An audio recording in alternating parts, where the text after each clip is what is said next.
On this episode of the Coaster Life podcast, we're going to take a look at all the weird stuff that correlates with today, Leap Day, a day that only comes once every 4 years. And congratulations, an episode of the Coaster Life podcast is dropping on Leap Day.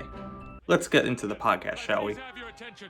I've just been handed an urgent and horrifying news story, and I need all of you to stop what you're doing and listen. Well, hello everyone. Welcome to the next episode of the Coaster Life podcast. I am your host, Sean, East Coaster fan. Like I mentioned in the last episode, you can call me either of those things. I am perfectly fine. And this is episode 3 of the Coaster Life podcast. And I'm here today with someone actually really cool. I'm here with Matt. Say hi, Matt. Hello. Yeah. No one usually calls me cool, so I'm gonna call you cool today. Yeah, we actually know each other for a while now, like a year and a half, I think. Let's see. We briefly met at Thrillathon in 2022, but it was CocoCon, the line for comment. It's funny, I recognize Michael from his Epcot hat, the one I was like, oh, Michael. And then you were with him too. That was that was the first CocoCon I ever attended, but it's also the only one because I didn't go last year. I'll try to get back this year because I really like that event. Yeah, well, you missed the year with Wildcats Revenge. We got to close the night. Yeah, I want to do that so bad too, but I had other plans, unfortunately. Again, I'll try to make it this year. It's a fun event. If you've never done CocoCon, I highly recommend it. But as you can see by the title of this episode, this is a bit of an interesting one. As of when this episode is being released, it is Leap Day. So every 4 years this happens. A bit of a weird day within the year, 366 instead of 65. Another day of winter, although this year the groundhog did not see its shadow. And I don't know about where you're living. I mean, we're kind of close, but it's pretty warm right now. I mean, it's rainy, but it almost 60 or something like that. Yeah, I mean, Newark and Philadelphia basically have the same weather. I mean, probably don't even watch the local news, but if you did, you would probably watch Philly, right? Not Baltimore. I mean, I'll be honest, I just use my phone app. But yeah, since it's a Leap Day, and this day is just kind of like a weird phenomenon, I thought that the topic of today's episode should be about stuff that's weird, like stuff that we've experienced or seen that's just a bit strange at amusement parks. Now, I'd say both of us are seasoned coaster enthusiasts. I'd even say you're more of a seasoned coaster enthusiast than I am.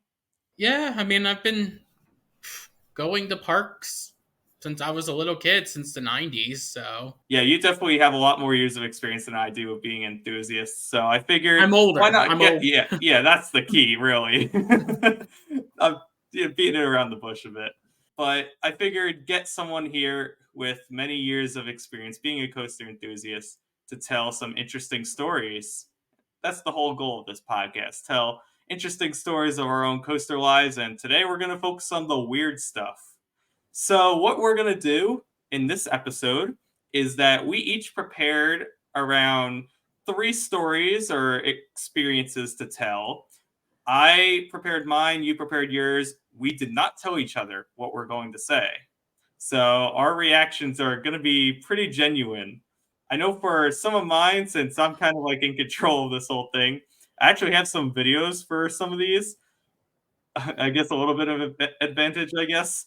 I don't video anything anyway, so it doesn't matter. But then the second half of this podcast, we'll be going into actually other people. So on my socials, so my East Coaster Fan Instagram, the Coaster Life Instagram, as well as the community tab on YouTube, I put out the question to all of you. What was the most strange or weird thing that you've experienced or seen at parks? And we got a few responses from people we knew.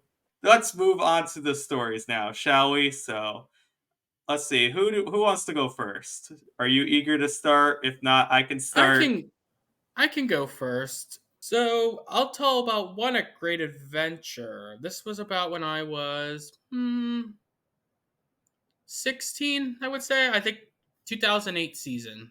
Okay. And I was with my mom, and my younger sister was there too, but I believe she was, yes, her, actually both my sisters were there. They were off riding something else. I can't remember exactly. I was just hanging out with my mom. This is back when smoking sections were more common. I remember right when the smoking section actually was being implemented at Great Adventure. Because before, you're too young to remember. It used to be you could just smoke anywhere in the park. That was Mm. until like the mid aughts, where it was just like my mom. My mom's a smoker, so it used to just Okay. be you could just walk around the parks and smoke. So I was with my mom at the smoking section. It was probably where Skyscreamer is now, because it was after they had taken out Wave Swinger, and I think they turned that area, if I remember, into the smoking section in '08. So this was Uh, the years between when it was taken out and Skyscreamer? yes, I'm pretty Okay. sure it was either '08 or '09. It was '08 because it was the opening year of Dark Knight. I remember. Yep, and it was still Medusa. I remember weird stuff. My memory locks in weird information, and other stuff is just like, do I remember that? So we're sitting there, and one thing, I don't know if you're around smokers much, but like I'm used to it from being with my mom and like some other relatives, that when you're with smokers and they're smoking, people will often ask, like, can I borrow matches? Do you have a lighter? Can I have a light? Or do you have an extra cigarette? So this guy comes, probably in his, I would say, mid 20s, just sits like next to my mom and just asks, hey, do you have, can I bum a light off you? My mom says, sure. So he then pulls out a joint, uh, and then his friend pulls out she had like from her pocketbook a small bong, and they lit up a joint. They started smoking weed in Great Adventure right in front of us. Oh my god. My mom didn't care because uh, she thought it was funny, and I kind of thought it was funny too. It was just so brazen, and also it made me laugh when Great Adventure had a couple of years ago, after New Jersey legalized weed, where they were like, Mhm. no marijuana in the park, and all I could think was, people have been smoking in this park for years. You could smell it. My mom said going to the smoking section, and you could tell before, what, like in the '90s, when we would go, I didn't know the smell, but she was like, "Oh yeah, weed smell was all over the park." But the blatantness of this is already, a smoking section, and there was even a security guy not far, but he didn't do anything. Just the blatantness of always being like, I'm just gonna light up a joint and smoke weed, and right in the middle of Great Adventure, not even tried to hide it. I'm just trying to imagine right now even getting or like someone getting a bong inside of Great Adventure. I think the searches were not as extensive at the time, and it was probably like it was. Yeah, it was weird. Do you It was remember weird. when they started to add the like almost airport security to the park? Because now it's so much better. It used to be That like a few years that was ago around horrible. 2000. That was right around that time when they were adding the airport. I mean, Great Adventure had metal detectors for a while. They were one of the first major parks to add metal detectors because they had a Hmm. shooting in the '80s. They were one of the first parks to really have issues with violence. I mean, I remember going as a kid though, like, like early 2010s, even with my family, just security would just take so freaking long at that park. And it's such a night and day difference now. You just walk on through. I mean, same systems at Hershey Park, and it's worked from what You I've can, seen. I mean, There's been weirdly no enough, incident. you could thank COVID. COVID's what forced them. They all needed, they needed the stuff to check people's body temperature, and it kind of just went with it. So all these parks just adopted these new security protocols because they all had to upgrade. I remember the days of the white tent at Great Adventure. I don't miss that. The new like permanent setup they have now is much better. Yes. So this is kind of tangential. I actually just thought of this now because also technically I was not there, but a family friend of mine is technically one of the people that is banned from Disney World. From uh, my mom's best friend from like when she was a kid. I call her Aunt Kathy, even though she's not technically my aunt because she's been friends with my mom since they were in middle school. So they went to, believe they all went to Disney World together in like 91, right before I was born. And her, at the time, my mom's friend's husband, they've since now divorced, Sammy, he decided to light up a joint on Peter Pan's flight.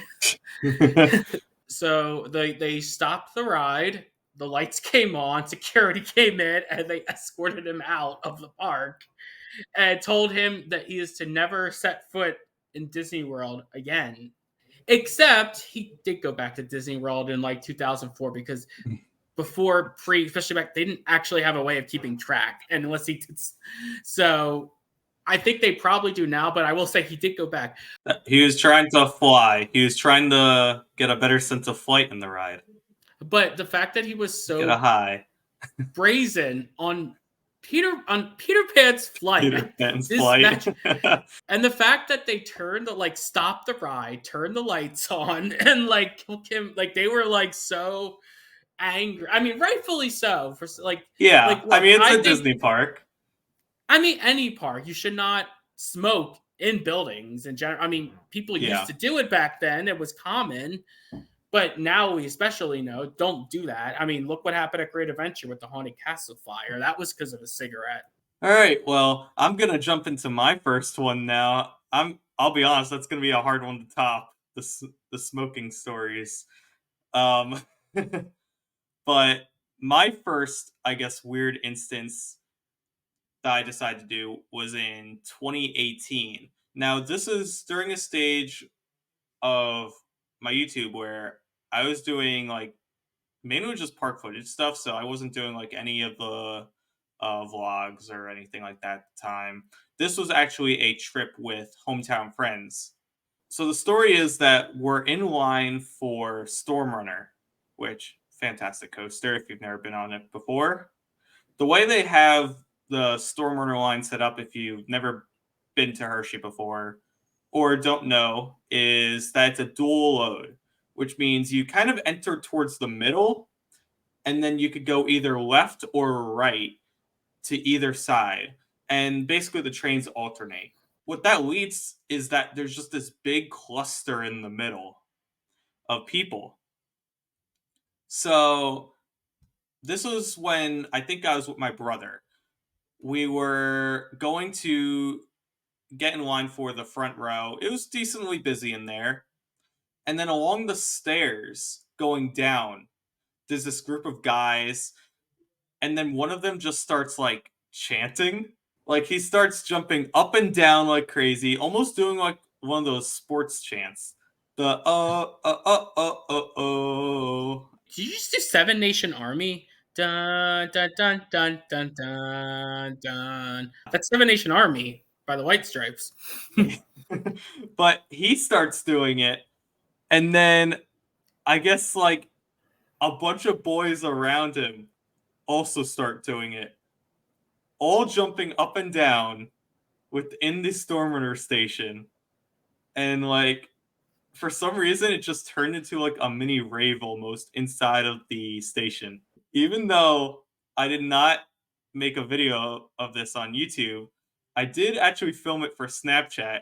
So I decided to bring it on to this podcast now and make it an official part of East Coaster fan lore, I guess. I guess for those watching the video recording of this can see what's about to happen. If not, you can just listen.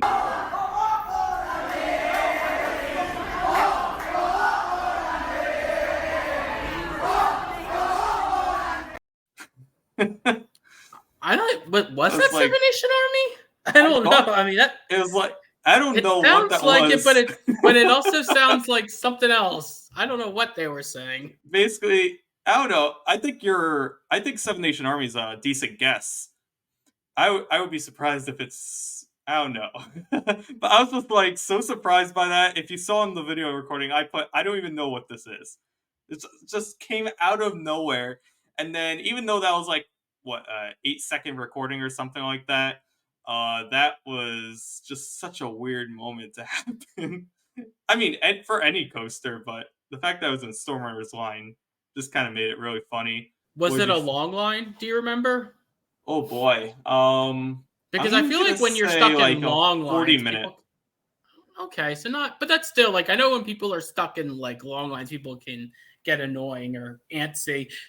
Used to be worse before everyone had smartphones, or in the lines. All right, let's move on to our second story. This was at Busch Gardens, Williamsburg, and it was at Hey, Apollo's that's what I'm Chariot. wearing today, the Busch Yep. Gardens sweatshirt. So Busch Gardens is almost, I call it like a de facto home park. My family has been going there since I was a little kid.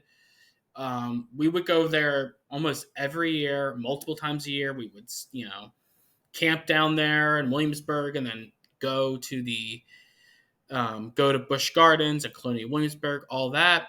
This was 2003, and this is when I was still too afraid to ride certain coasters. Like I rode Big Bad Wolf that year, um, but I was not riding Apollo's Chariot. I was riding the Music Express teacups. I was riding all the flat rides. If you know Festa Italia, you know that that's the area where they have Turkish Delight, which is the teacups there. Elephant Run, which is like the mini Himalaya. The trade wind, right? Tradewinds is their Music Express. Yep. I used to. Oh, and before Tempesto, they used to have Circus Maximus, the balloon fight right there. So I was going around doing all that. But my older sister and mom were in line. My dad was with me. We're in line for Apollo's Chariot. That's why we were in that area. And it was probably like half-hour wait. And a fight broke out between like these two teen girls in the line for Apollo's Chariot. And they were just like, I don't know, going at it. I remember you could kind of hear a commotion, and eventually they got physical. They started attacking each other. So they shut down the ride. Had to clear out the queue. And I think they were on like the brake run for like 10, 20 minutes before they finally let them out. But like people fought in the line for Apollo's Chariot and had to ruin the whole. They had to clear out the line. Security had to. I do think I remember seeing like the two girls like still fighting with like. I have no idea their relationship, what they were fighting about. I only saw tangentially. I heard all this from my mom and sister who were like, there was this like huge fight on Apollo's Chariot. That just happened. They had to clear out the queue. Where in the line was the fight? Was it like towards the beginning, like where it went under the lift, or was it the station? So here's the thing. I don't know because I wasn't there. I only Okay. saw them I'm trying to think. I believe my sister when she told this story to me, or my mom, that they could see. It was probably like in the station, like either in the area right before you go into the pick your row, or in the row queue. So like right close by. But all I know is they were just going at it, and eventually it got physical enough where they called security and like shut the ride down to get it sorted Yeah. out. I don't think I've ever seen a like true fight within a coaster line. Although I've seen videos of it, and I'm surprised I've never seen one at like Great Adventure. That seems like a place where Yeah, I mean that's I why it feel like seems it's bound to evolved. happen. I mean it does, but it happens at every park. But in some ways, it's kind of weird that it happened at all Busch Gardens. Busch Gardens in Apollo's Chariot, a great roller coaster. Oh yeah, I Everyone love it. It should was be my happy first. riding that. I've rode that before I rode Nitro. It's my first B&M Same for hyper. me. I remember going in '98 and seeing them build it, like seeing like the construction of Apollo's Chariot. Was there any difference that like first year, or like early on compared to today with On the Apollo? of the ride. I don't think so. I know they added the netting after Fabio got hit with the goose. They had to add the Yeah. extra netting. They used to play music up the lift, right? I Oh thought yeah, I forgot they stopped. I loved the music. I remember it was it's on dun dun Spotify if you're dun interested da in listening. dun da dun dun. You could hear it all throughout Festa Italia. That's one thing I'm really disappointed with Busch Gardens is that they have stopped playing a lot of the music. It used to be that they didn't play pop music. They used to not play pop music at Busch Gardens Williamsburg. Each section had their own soundtrack. And if you watch videos from like the 70s and 80s, they've literally like the soundtrack never changed. It was always, England played their, Festa Italia, Italy played their sections, their music. And now it's like I go there and I hear like pop music and I'm like, no, Busch Gardens, I want to hear the German music in Oktoberfest. I could go on a whole rant about that. Listen, Busch Gardens Williamsburg is my favorite park of all time. I don't think it's ever going to leave that spot in my lifetime. However, I will say the quality of Busch Gardens Williamsburg has gone downhill Ever within since the past Anheuser-Busch decade. when Anheuser-Busch left. Yeah, I mean, Anheuser-Busch that's the main reason. the Busch family specifically that did not really care about like how much profits the park made. They just more liked them. Once Anheuser-Busch was sold to InBev and InBev sold them off to the Blackstone Group investment, and now they're their own company trading. Then now they just kind of have to worry about all these stupid just stock, stock prices and shareholder returns, and they're just trying to pinch out as much money instead of being like, well, they need to make money, but don't worry about, we have, the beer as our main money maker. These are kind of more to just for families and to like, because we like going there personally. So, my second story. So, this one is also Disney related. So, this is kind of, I'm going to combine two stories into one, but you'll see why, because they're kind of related. So, in, what was it? I think 2018, yeah. 2018 was when I went to California for the first time. And something that like I was really interested in doing other than the rides or anything like that was for some reason getting a Dole Whip because I'd never had one before. So like They are good. I'd gone to Magic Kingdom a few times in my life, but never gotten the Dole Whip. This was when I was like really starting to get into being an enthusiast, being a part of Ace now, doing stuff with the channel. I mean, I've been a Disney fan for a while, but I was never willing to try Dole Whip until this trip. I'm like, I'm getting a Dole Whip at Disneyland. This is too great of an opportunity. What was funny is that I was kind of hyping it up to my family when we were uh, in Disneyland. And finally, I had the opportunity to get one. When I got there, I think my dad was with me. And he says to the cast member, this is my son's first Dole Whip. And the cast member just starts like freaking out, like, "You never had a Dole Whip? Oh my god!" So the cast member hands me it. I go along my way back towards Main Street, and then I feel a tap on my shoulder. She says, "This is for you," and it's a button, like one of those buttons they give out at Disney World or Mm-hmm. Disneyland, and it says on it, "I'm celebrating my first ever Dole Whip." That's a very Disney thing to do. It's fantastic. That story will always be in my mind whenever I'm at Disneyland. And I think the next time I go to Disneyland, I got to get a Dole Whip now every time. So last year I went to Epcot, and for the first time I decided to do Club Cool. If you don't know what Club Cool is, really great hidden gem at Epcot. It's a place where you can try different Coca-Cola products from all around the world. So they have like a Chinese Coke. They have Indonesia, Japan. There's one infamous one though, Italy, which is Beverly. You may have heard that name thrown out a bit, But Beverly is a kind of this like infamous bad drink, but you do it for fun. You say, "Oh, I did a shot of Beverly" or something like that. So I actually did get this on video. So if you're interested, check out my vlog from Epcot that I did from last year. But after I tried Beverly for the first time, which yeah, it's not good. We got approached by a cast member that said, "Have you ever heard of the one shot challenge?" We're like, "What's the one shot challenge?" So they said that what you need to do is get like one of the small cups they give you at Club Cool and do half Beverly and I think half the drink from like Indonesia, and then you just gotta do it like a shot. She's like, "It surprisingly makes the Beverly taste better." Mm-hmm. And you know what? It did for some Mm-hmm. reason. So I did that. And then afterward, she comes with a button saying, "I'm celebrating doing the one shot challenge." Oh, so it's even an official button. It's not.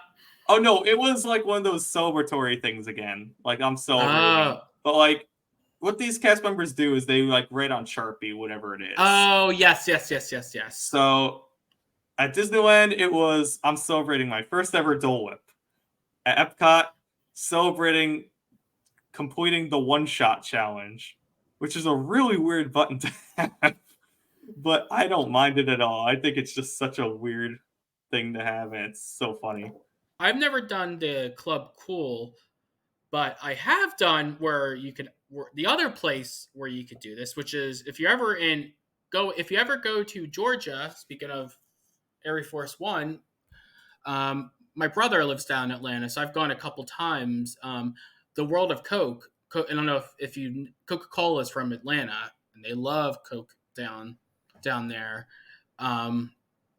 And so I've been to the World of Coke, so I tried the Beverly there. Um, I remember it does taste horrible. I think I've heard that actually, like, nobody in Italy drinks it. Like, it's apparently something people often mix with alcohol. So when I went to Epcot again in the summer with my family, I made them try Beverly, and my mom agreed with me. She's like, "Oh my god, this is horrible." My dad, "Not bad. It's not a bad drink." Well, isn't your dad Italian? So maybe it's the Italian. He is Italian, yeah. I mean, I guess you are too, then. But I'm maybe half, he's like, so I'm half Italian, and half Irish actually. So you know what? I had the one shot challenge where it was half Beverly, not half, whereas half Italian. I guess maybe yeah. it tasted better. All right, moving on to our last experiences, and then we'll get on to what was sent in by our other followers. So this is going to be kind of combine two different trips, but you'll see why. Actually, another involvement of Busch Gardens Williamsburg. Paul and I, two different trips that Paul and I have went to. Paul is my partner, if anyone, I guess, knows. Paul's my partner of 10 years, so we've gone to Busch Gardens and other parks. He's not an enthusiast like I am, but he does go to parks and ride stuff if he can. We went on a really rainy day in June. This was June 2015, so Tempesto had just opened. That's why I wanted to go down. But it was raining, and it was but not thunder and lightning, but it was just such a rainy day. I remember I had I actually still have it, my rain jacket. I actually didn't bring a rain jacket because I don't think when I packed, the forecast was like 30% and not that much rain. So I didn't really pack a rain jacket.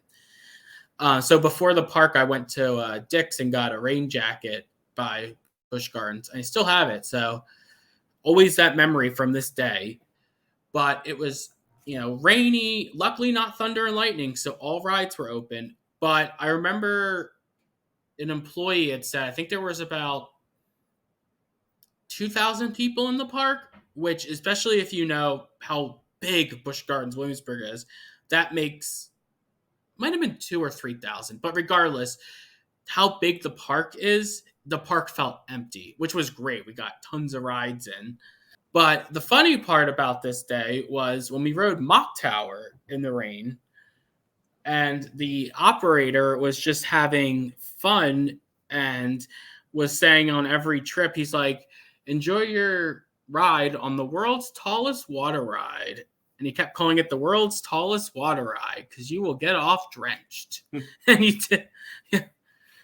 It was kind of wild going up 240 feet in like pretty consistent. It was like pretty consistent rain and just dropping in that rain.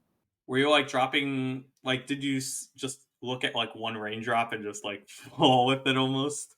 I tried to, but I also tend to like focus on something else. So like on drop towers, because drop towers are one of the few rides that still scare me.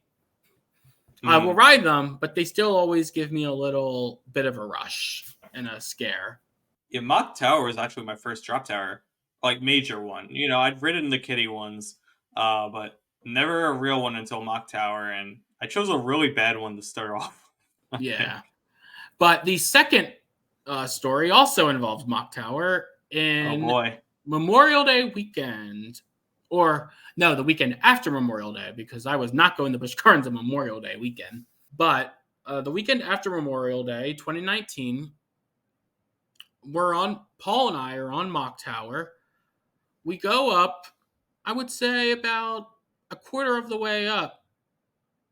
We start coming back down, and we're like, we stop, and then we start coming back down, and we're like, everyone's like, what? And then we just hear on the loudspeaker, we told you not to have any phones.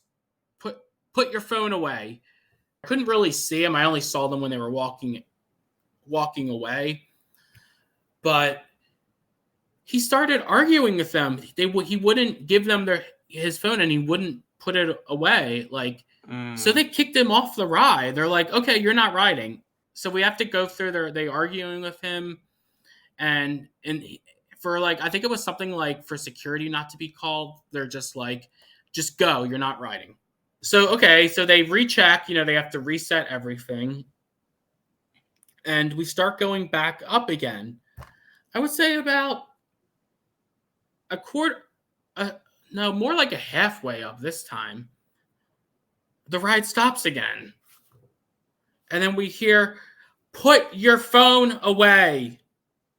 Oh my God. So then we start coming back down again. Turns out it was that kid's father had brought his phone out. So did the ride operator think it was the kid then, and then kick the kid off? Oh, my light fell. No, they both had their phones. It might not have been his dad. It might have been like his uncle or older. I don't know. He was an older male with him. It was so weird. That's a really weird story. They bring back down, and then he gets kicked. I think they were more probably mad at just the audacity of like, oh my God, what video do you guys want to take? What challenge were you? I gotta put it on Snapchat, Instagram, TikTok. So the fact that they had to bring it down. Oh my God. Again, and then this time they took him off and they called security. We waited another like 5 minutes. They take him away, and then they rechecked us, and then we finally got up and got to complete the ride. I mean, not only you, but like other riders on Mock Tower, I'm sure were pissed as well. And then the line just kept building too, because you got to make sure everyone rides, and then you keep going. This is a PSA for everyone. Please secure your loose articles and don't pull your phone out on rides. No, do not. And especially not on, of all rides, a drop tower. Yeah, do you really want to drop your phone 200 feet in the air? That would be a lethal projectile. Easily. Wow. Maybe that's the reason Mock Tower closed. Too many people were bringing phones on the ride. No, it closed because it was a bad drop tower. Let's put a frog popper seat on a 250-foot drop tower. That's what everyone wants. All right, so I'll tell my last story kind of quick. Funny enough, this is one we both experienced, and I feel like this is a good one to end off with. And this one happened literally at the beginning of this year. at Six Flags Great Adventures Holiday in the Park. You might be able to tell where I'm going with this once I start talking about it. So we're walking, I think, towards either Justice League or Cyborg. And then all of a sudden, this is in the vlog if you want to see the whole thing, although I have it prepared. All of a sudden on the path, we see a skunk just wandering the path, and everyone was like taking pictures of it. I think we were with Ryan Fran, who's Mr. Toro. He was like going really close, probably closer than anyone should have. Yeah, I'm like, I am not getting sprayed at Great Adventure. So I know, like, Colin, he posted a video, I think, during Fright Fest of him seeing a skunk go inside of the Justice League queue. I'm curious if that's the same skunk. Maybe he just really likes likes Movie Town. He just wants like, to hang around there. What kind of park has skunks going around it? Like, what are they doing there? Except Pepe Le Pew, I guess. That's the only, like, skunk that would make sense at that park. That is true. But I was so surprised seeing that, and I could only go so close to that thing. So I was not getting near that. Yeah. So in case you missed that, I'll play the clip here. Again, if you're listening to the podcast, you could just listen to me saying like, oh my god. Holy crap, a skunk on the midway. What the hell? I'm not getting any closer. I'm here with Ryan, Mr. Toro. He is willing to get closer. Oh god.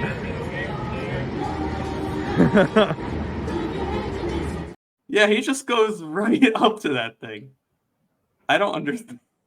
But whatever, hopefully you got a good pic of that skunk.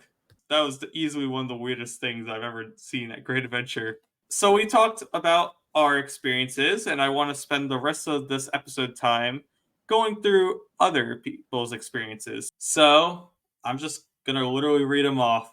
So the first one is from Alex Studios, who I'm close friends with. I think you've met him before too.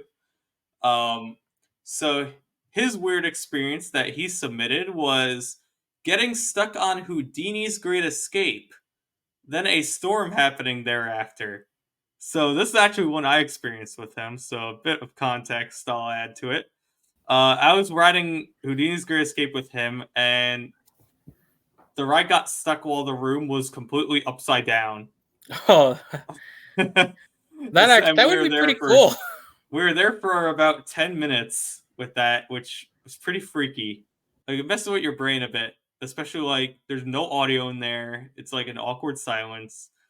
And then, like, I don't know, it was really strange. So we were in there for 10 minutes and then got out. But then after, there was like this insane storm that hit the park. This is actually in a video I filmed from last year. And leaving the park, there was a giant puddle right by Sky Screamer. I guess this is like a notorious, like, just poor drainage part of the park. Yeah, it just turned into this horrible, huge puddle. That is something Great Adventure definitely needs to fix, because that is like something you would not see at a Disney park or Busch Gardens or any. The fact that they just have an area with poor drainage, and even if it even rains a little bit too bad, it's like, great, we have a nice lake in the middle of the park.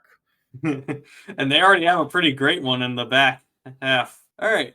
Next one is actually from Ryan, Mr. Toro. And of course, his is about El Toro.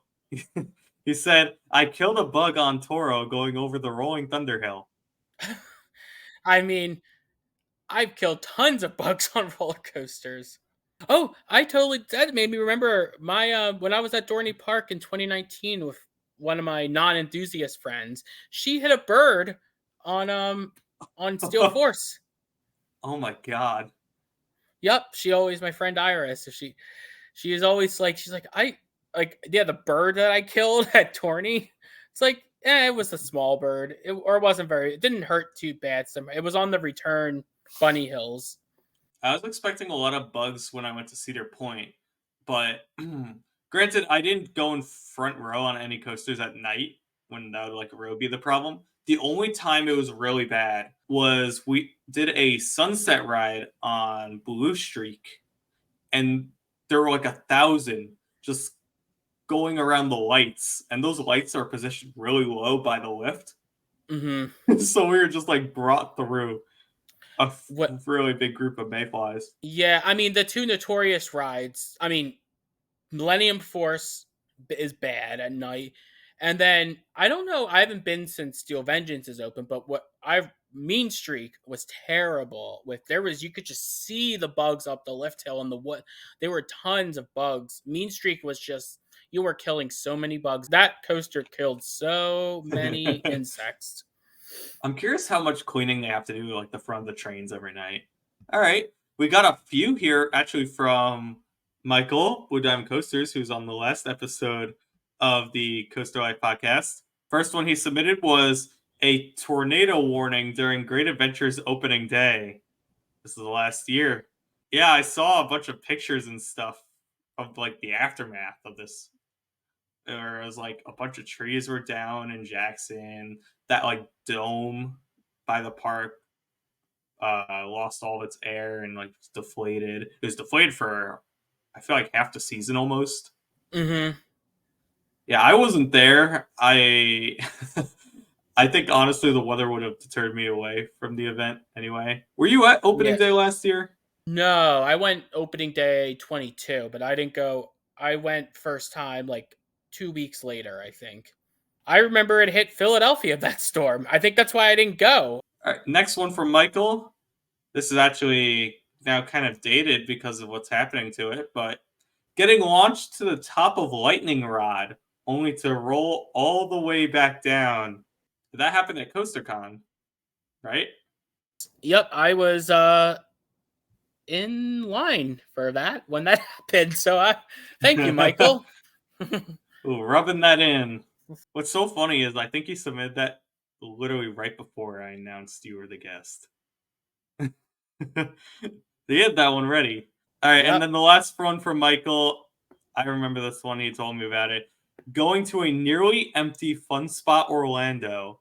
Ride ops not scanning the cards. And then no ops in the White Lightning Station. So, like, yeah, the park was, like, completely empty, and there was, like, maybe 2 staff members. And then the last person who sent in stuff, actually 3 stories, is our pal Vince.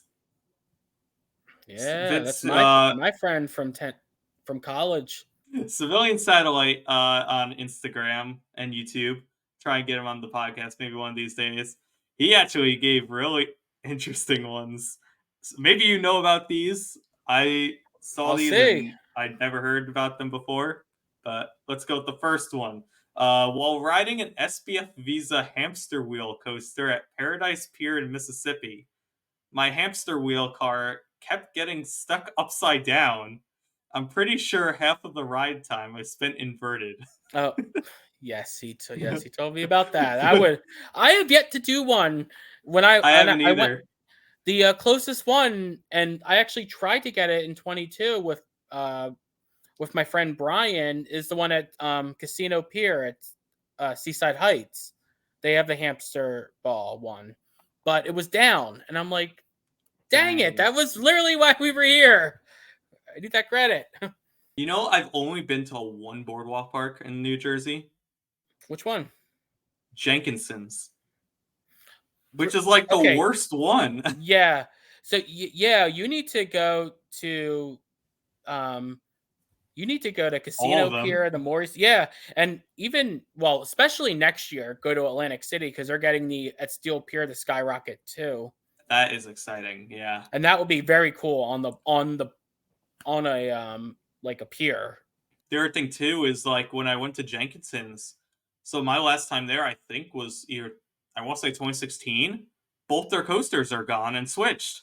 So I got the Flitzer and I got Tornado, and now they're both different coasters. I've never been to Jenkins. Never been up there, so we have family friends in like I'd say north of Point Pleasant.